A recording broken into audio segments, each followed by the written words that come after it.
Boza ebele bokolanda biso bipai biso bozwami na chaîne YouTube ya Canal King Télévision sengeli bo s'abonner émission tolo bana lelo sengeli tokota na bojindo to manyola na bokebi pour l'intérêt de la population école Congo démocratique. Oui, c'est vrai, le Premier ministre a démissionné, mais quelle finalité? Pour la finalité à gouvernement, il y a union sacrée. Le gouvernement est sengeli à la moquette.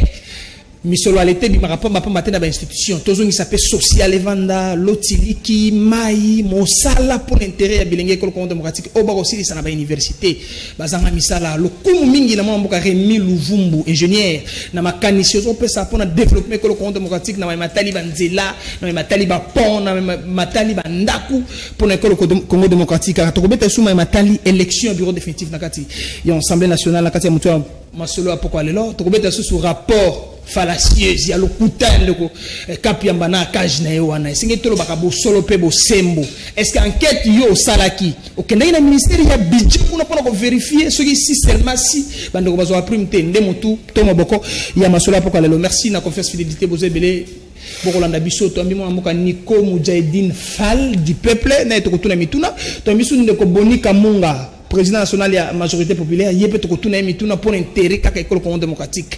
Ah, tu as souhaité que le coronavirus est un nombre commis combien? Hôtel Léopard bakangi 13 joueurs ba obetate. Moi so singa to betande angwana de okapiamba. Saka ba rapport nenge longo bani. O saka ba rapport ya Dan Getler suite e banate. O saka ba rapport ya ndeko Albert Yuma suite e banate. Ah to komi na faire gouvernement za réputé de missionnaire mon mboka. Yo bi hotel non de ko ma détourner. Est-ce que vous en avez preuve? Singa vous en avez preuve singa enquête ça mandenge longo bani. Ma ba ba ke maboko pembe. Soko vérifier mon masolo za malamu. Nous avons plus de 90% de chance à le gouvernement école Congo démocratique au salarié. Bana lemba ba hôtel melona moamba. Majorité populaire peut hôtel melayo. Muto asali malamu, il a un bilan à présenter. Ni comme j'ai dit mbote. Si les rapports il faut les faire, il faut voir ça le rapport dans objectivité, nuance. Voilà.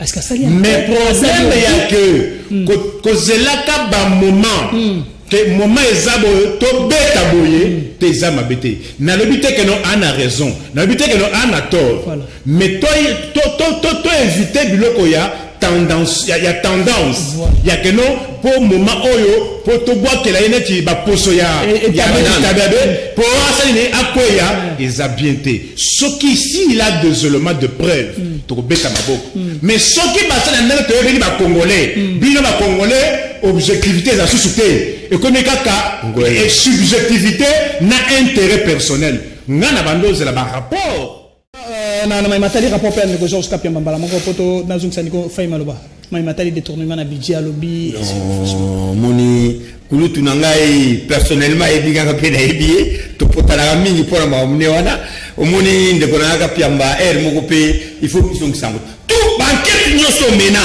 na mboko résultat to nous dit on a maman déclare un petit peu ya Dan déclare fil de suite na wapi on a dit maman Albert Yuma suite na wapi bukangalo de suite za wapi mais bukangalo au contraire biso ba bonio to ala ndeko zo cha pression nan de konanga nga za le plateau ni comme on doit nous expliquer qu'est-ce qui s'est passé là-bas IGF famona sala oui IGF sala qui a possible il faut évacuer monsieur Baudouin Mayo. C'est quand même un monsieur respectueux, il a un parcours naïe, il a terminé à l'université de Lovagnon, il a fait preuve 2 ans, il y a mandat électif au niveau il y a Assemblée nationale, ma preuve naïe, ma défense naïe devant le Parlement na tribune, on sentait que ça va. Et puis au ministère du budget, naïe personnellement, naïe billetté, na le ministère du budget, mais na peu banquette, na pas la gueule, na colère, il y a le ministère du budget, ne pas signer. Couper ça va mambo on va que nous tombe à école là-bas là-bas mbandaka là-bas partout là-bas mais tout le monde y a voté et puis na vérifié ba futa kabino ba bateau na ba prime mais il y a zolo ba que Baudouin a détourné ba prime hein il y a ba non c'est peut-être pour salir l'image de Jean Baudouin vous avez répété que le choix na yoki yango aussitôt entendu ça en tant que président de la majorité populaire, puisque va détourner ma prime, va fonctionner de l'État, on va ça dans la cabinet. Mais pour un marche, je suis arrivé moi-même sur place pour se renseigner, pour me renseigner de ça. Balobi non président Boni, on est allé kaka, bazoli va salir image ya kulutu na yo boina. Ya on a eu signe de gonanga ya. Tala, ba dossier c'est belé. dossier et ça est belé dans beaucoup sensible qu'on est quand même on va détournement. Il y a des gens qui détournent des millions de l'État chaque jour ici. Chaque jour l'État détourne les millions de l'État. Moi je pense que M. Baudouin Mayo a la confiance du chef, du président de la République. Il est dans la vision du président de la République. Mais moi je pense qu'il faut Atika Biloba Lobawana. Peut-être dans la chance na Rozonga. Oui justement.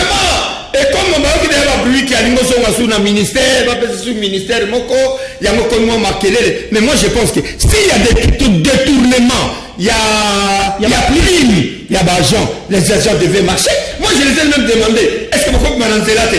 Bagent va le dire non, président Boni. Tu m'en dire pourquoi? Moi je suis absolument tout ce comme mon toit j'ai des cassettes, ceux qui capent à Lingui, qui l'amènent. Mais il y a un dossier d'enquête, il y a une enquête sur le dossier. Moi je pense que M. Baudouin là vous êtes resté calme. La majorité populaire est en train de défendre et cherche même à voir Kapiamba en face pour lui démontrer que Mamio Salobi et Zaya Lukuta, ce n'est pas fondé, il n'a pas de preuves. Il n'a pas de preuves de détournement. Et puis je demande à mon frère d'arrêter un peu avec des théâtres. Si vous avez besoin d'art, si vous avez besoin d'art, vous avez besoin d'art. Mais quand vous avez besoin d'art, vous avez besoin d'art. Vous avez besoin d'art. Vous avez besoin d'art. Ni pour ni contre. Si vous êtes contre le peuple, vous avez un problème. On parle de République. Si tu es pour le peuple, là, on n'a pas de problème avec toi. Non, je pense que Baudouin est pour le peuple, il paye. Je pense qu'il de ce côté, il n'y a pas de problème. Soit il y a une cassette, n'intervient même Jean, il y a cabinet. Le président Boni, tout sera là, tu as coupé 100 euros. Tu as qui n'a pas tout le président samedi, ça va foutre les cas où on l'a bien là. Si vous condamnez mon toit là.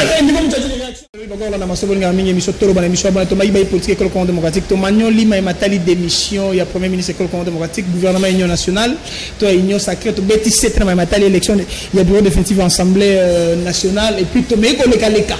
Pour expliquer la population école démocratique, bo solo pe bo sembo. Na matali rapport yandeko, il y a rapport prétentieux yandeko, Georges Kapiamba sali à le bête détournement ça ba prime tenzo les alokuta. Tu vérifier bandeko basali banquette, bazor ba prime longo bani. Le gouvernement comme il a soukanda nga salé mona batu tata batu chabodema oza bilan représenté. Ndeko boni kamonga lobi majorité populaire. Et c'est rien ndeko Kapiamba expliquer sur enquête à sala. Et soukana on anzela. Atika acharnement pour rien. Merci na meka merci na ver mbata kimi encore en botant au revoir.